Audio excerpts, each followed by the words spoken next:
എല്ലാവർക്കും പുതിയ വീഡിയോയിലേക്ക് സ്വാഗതം. അപ്പോൾ ഇന്നത്തെ നമ്മളെ വിഷയം ഫാസ്ടാഗിനെ കുറിച്ചാണ്. ഫാസ്ടാഗിൻ്റെ പുതിയ കുറച്ച് അപ്ഡേഷൻ വന്നിട്ടുണ്ട് കേട്ടോ. അപ്പോൾ അത് അറിയാത്തവരുണ്ടെന്നുണ്ടെങ്കിൽ ജസ്റ്റ് ഈ വീഡിയോ ഒന്ന് ഫുള്ളായിട്ട് കണ്ടേക്ക്. നിങ്ങൾക്ക് ഉപകാരപ്പെടും, എന്തായാലും ഉപകാരപ്പെടും. എന്തായാലും അപ്ഡേഷൻ ചെയ്യണം, അല്ലാന്നുണ്ടെങ്കിൽ ഫൈനും കാര്യങ്ങളൊക്കെ വരുന്നതാണ് പറയുന്നത്. അപ്പോൾ കാറൊക്കെ ഉപയോഗിക്കുമ്പോൾ എന്തായാലും ഫാസ്ടാഗും കാര്യങ്ങളും വേണമെന്നുണ്ട്. ടോളുകൾ കൂടിക്കൊണ്ട് വരികയാണല്ലോ. അപ്പോൾ ടോളൊക്കെ കിടക്കുന്ന സമയത്ത് ഫാസ്ടാഗ് ഉണ്ട് എന്നുണ്ടെങ്കിൽ കുറച്ചുകൂടി സ്പീഡായിട്ട് നമുക്ക് പോകാൻ പറ്റും, അവിടുത്തെ ആ ഒരു ട്രാഫിക് ഒഴിവാക്കാൻ പറ്റും. അപ്പോൾ അതിന് വേണ്ടിയിട്ടാണ് നമ്മൾ ഫാസ്ടാഗും കാര്യങ്ങളൊക്കെ നമ്മളെ ഗവൺമെൻറ് കൊണ്ടുവരുന്നത്. അപ്പോൾ പുതിയ ഫാസ്ടാഗിൻ്റെ കുറച്ച് റൂൾ വന്നിട്ടുള്ളത് 3 കൊല്ലം അല്ലാതെ 5 കൊല്ലത്തിന് മുകളിലായിട്ടുണ്ടെന്നുണ്ടെങ്കിൽ ആ ഫാസ്ടാഗ് പുതിയത് എടുക്കണം. അതായത് നിലവില്ല ഫാസ്ടാഗ് എടുത്തിട്ട് 5 കൊല്ലം കഴിഞ്ഞിട്ടുണ്ടെന്നുണ്ടെങ്കിൽ അത് മാറ്റിയിട്ട് പുതിയ ഫാസ്ടാഗ് എടുക്കണം കേട്ടോ. പിന്നെ 3 കൊല്ലത്തിൻ്റെ ഉള്ളിലും 5 കൊല്ലത്തിൻ്റെ ഇടയിലാണെന്നുണ്ടെങ്കിൽ KYC അപ്ഡേറ്റ് ചെയ്യണം. അതാണ് പുതിയ കുറച്ച് റൂൾസ് വന്നിട്ടുള്ളത്. 3 കൊല്ലം കഴിഞ്ഞിട്ടുണ്ടെന്നുണ്ടെങ്കിൽ 5 കൊല്ലത്തിൻ്റെ ഇടയിലാണെന്നുണ്ടെങ്കിൽ അതിൻ്റെ KYC അപ്ഡേറ്റ് ചെയ്യണം.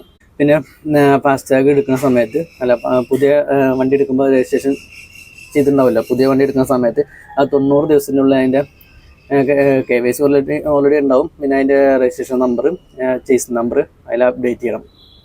ബാക്കി എല്ലാ വണ്ടികളിലും അതിൻ്റെ കൂടെ തന്നെ KYC അപ്ഡേറ്റ് ചെയ്യണം, ചേസ് നമ്പർ അപ്ഡേറ്റ് ചെയ്യണം, വണ്ടീൻ്റെ രജിസ്ട്രേഷൻ നമ്പർ അപ്ഡേറ്റ് ചെയ്യണം. ഇത്രയും കാര്യങ്ങളാണ് പുതിയ അപ്ഡേഷൻ വന്നിട്ടുണ്ടോ.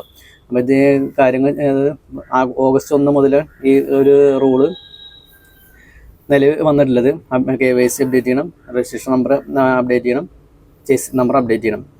ഇതിന് ലാസ്റ്റ് ഏകദേശം ഒരു 31 ഒക്ടോബർ 31 ആകുമ്പോഴേക്കും ഇത് ചെയ്യണം എന്നാണ് പുതിയ റൂള് വന്നിട്ടുള്ളത്. അല്ലാന്നുണ്ടെങ്കിൽ ടോള് പാസ് ചെയ്യുന്ന സമയത്ത് അതിനകത്ത് ഫൈൻ ഈടാക്കുന്നതാണ് പറയുന്നത്. അപ്പോൾ ഈ ഒരു കാര്യം അറിയാത്തവരുണ്ടെന്നുണ്ടെങ്കിൽ ജസ്റ്റ് പെട്ടെന്ന് തന്നെ നിങ്ങൾ ആ KYC കാര്യങ്ങളും അപ്ഡേറ്റ് ചെയ്യണമാണ്. അത് ഗൂഗിളിൽ കയറി കഴിഞ്ഞാൽ അതിൻ്റെ സൈറ്റിൽ കയറി കഴിഞ്ഞാൽ ഞങ്ങൾക്ക് മൊബൈൽ തന്നെ അപ്ഡേറ്റ് ചെയ്യാൻ പറ്റും കേട്ടോ. അപ്പോൾ ഫാസ്ടാഗ് ഉള്ളവർ ജസ്റ്റ് 5 വർഷം കഴിഞ്ഞിട്ടുണ്ടെന്നുണ്ടെങ്കിൽ പുതിയ ഫാസ്ടാഗ് എടുക്കുക.